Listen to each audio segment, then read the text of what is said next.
Les nouvelles, une présentation d'Accès Toyota de Rouyn-Noranda. C'est le concessionnaire avec la gamme de véhicules la plus diversifiée sur le marché, en plus d'être le leader des modèles hybrides dans la région.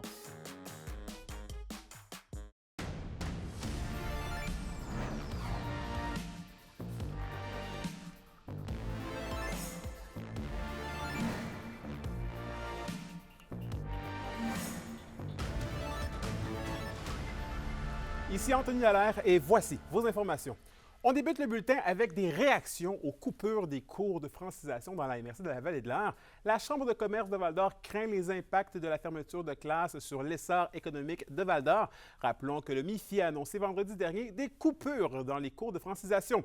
À Val-d'Or, plus de 200 étudiants sont touchés par ces coupures.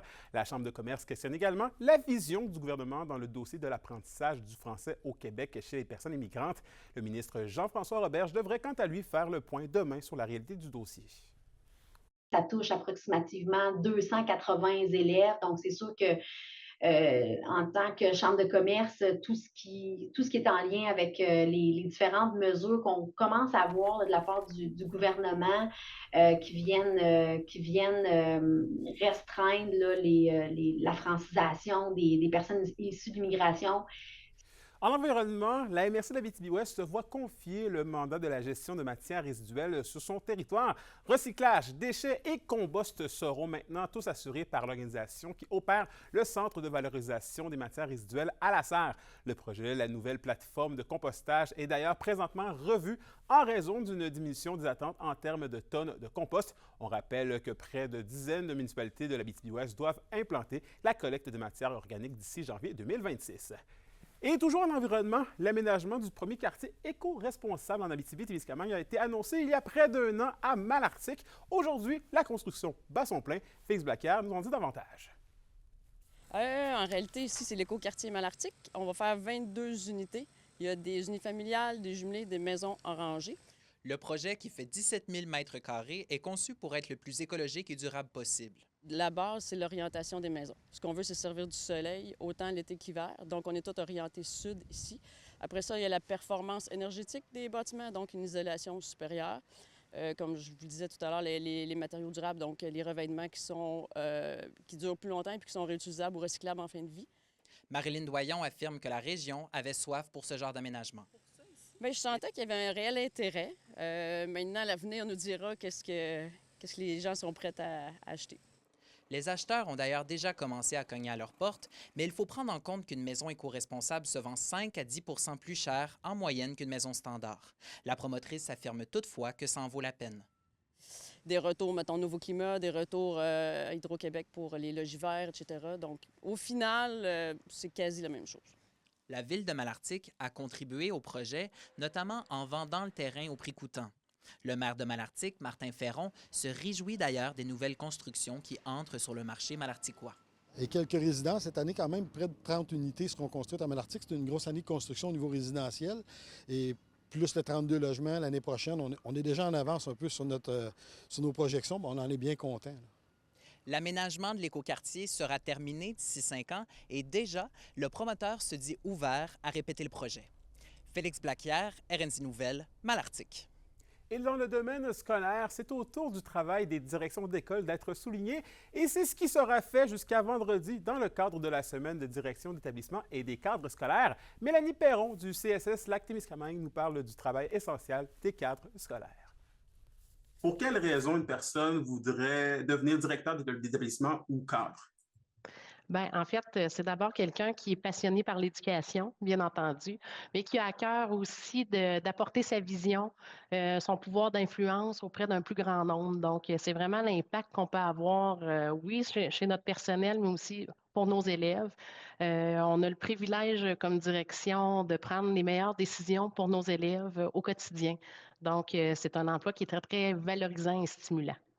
C'est ça, parce que c'est beaucoup plus que simplement une personne chez qui qu'on envoie un élève mal commode, là, clairement. C'est pas juste ça être directeur ou directrice. Bien, on est ailleurs maintenant, effectivement. Donc, la relation avec les élèves, en tout cas, moi, je vais parler pour moi, là, j'ai vraiment une belle relation avec les élèves. Oui, ça fait partie Malheureusement encore, quand ça va moins bien, on intervient, mais ce n'est pas notre principale tâche, là, effectivement. Donc, on est beaucoup plus à développer, mettre en place les services, faire un support, un accompagnement auprès de notre personnel, créer des liens. Dans mon cas, au niveau, je suis avec les adultes et la formation professionnelle, donc on crée des liens avec les entreprises, on regarde c'est quoi les besoins du milieu pour essayer de partir les meilleures formations.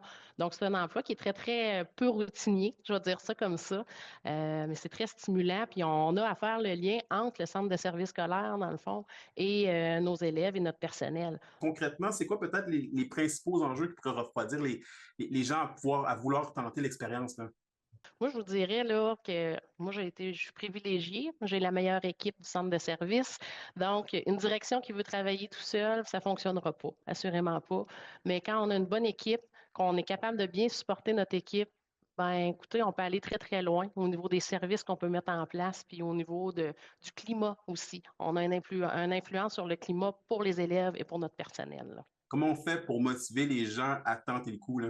Comme je disais tantôt, c'est un défi qui est accessible. Moi, j'avais à la base un baccalauréat en enseignement préscolaire primaire, puis j'ai par la suite été chercher une autre formation aussi là, pour compléter au niveau de la gestion d'établissement. Mais c'est accessible. Puis, on est très bien supporté aussi par notre centre de service. Donc, ça permet des fois de démystifier puis de dire, ah, OK, ça, je me vois faire ça, j'ai peut-être ces forces-là. Fait que c'est notre façon aussi pour nous de leur montrer un petit bout de notre travail là, dans notre quotidien, là. Et au culturel, des vedettes d'Internet ont fait fureur en région en fin de semaine. Taku, la légende et son fils Jesse étaient présents samedi dernier au Mitsubishi de Rouyn-Noranda. Au total, il cumule des centaines de milliers d'abonnés et plus de 2000 personnes ont fait la file pour rencontrer le duo père-fils. Le but de l'événement était d'amasser des denrées pour la ressourcerie Bernard Hamel et c'est 1248 kilos de denrées qui ont été amassées. Certaines personnes ont même attendu 5 heures en file pour rencontrer Taku, la légende.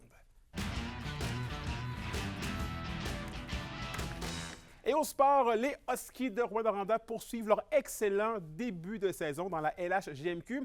Ça a été un week-end parfait pour la Meute qui revient de voyage avec 2 victoires et la première place de sa division.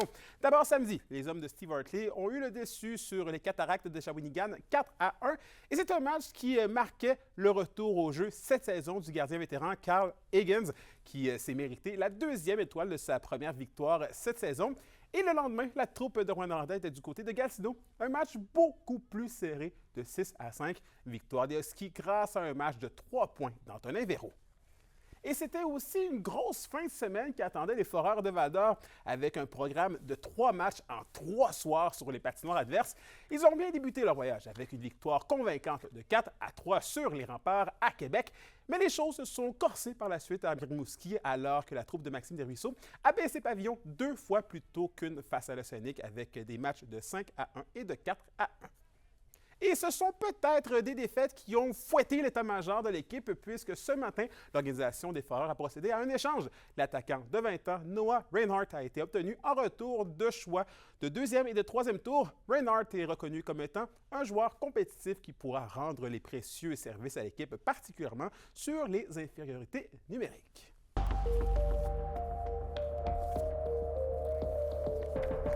Et finalement, la météo de l'Abitibi-Témiscamingue pour ce soir et cette nuit. C'est des nuages avec un minimum de 7 degrés Celsius pour l'Abitibi, alors que le ciel sera dégagé avec un minimum de 9 pour le Témiscamingue. Pour la journée de demain, on parle d'une alternance de soleil et de nuages avec quelques bonnes éclaircies par endroits. Maximum de 21 degrés Celsius pour l'Abitibi et de 19 degrés pour le Témiscamingue. Et finalement, en aperçu pour mercredi, c'est de la pluie avec des maximums de 13 degrés Celsius. Et voilà, c'était vos informations régionales. Merci encore une fois d'avoir été des nôtres. Nous, on se dit bien évidemment à demain pour la suite des choses. D'ici là, prenez soin de vous.